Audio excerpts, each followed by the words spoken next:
doba dana ili dijelovi dana.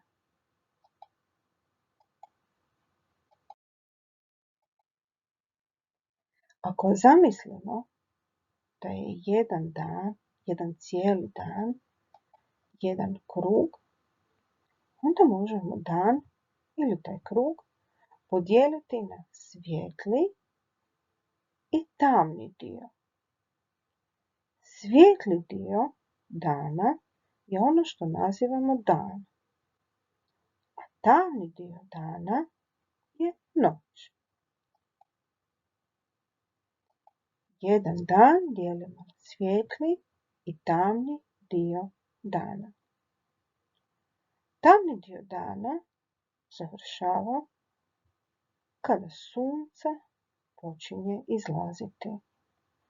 Taj dio dana zove se jutro. Tijekom prijepodneva sunce se sve više i više na nebu diže i točno podne sunce je na najvišoj točki na nebu. Nakon podneva, tijekom poslijepodneva, sunce polako zalazi i do večeri sunce zađe. Večer je doba dana kada sunce zalazi i nastupa noć. Noć je tamni dio dana. Noću vidimo mjesec i zvijezde, osim ako je oblačno. Dio dana od jutra do podneva naziva se prijepodne. Dio dana od podneva do večeri naziva se poslijepodne. A podne je točno u 12 sati. Noću u 12 sati ili u 24 sata, ili vam vaši digitalni satovi mogu pokazivati 0 sati, je ponoć.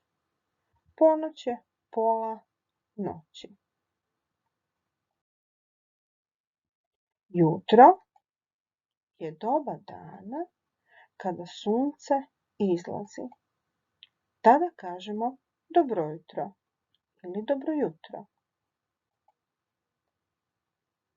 Ujutro jedemo zajutrak i doručak. Prije podne je doba dana između jutra i podneva. Tada kažemo dobro jutro. Prije podne uglavnom ste u školi ili učite kod kuće. Podne, kad je sunce visoko na nebu, tada kažemo dobar dan. U podne je ručak. Poslije podne je razdoblje između podneva i večeri. Kažemo dobar dan. Poslije podne odmarate, igrate se, učite. Večer je doba dana kada sunce na zapadu zalazi.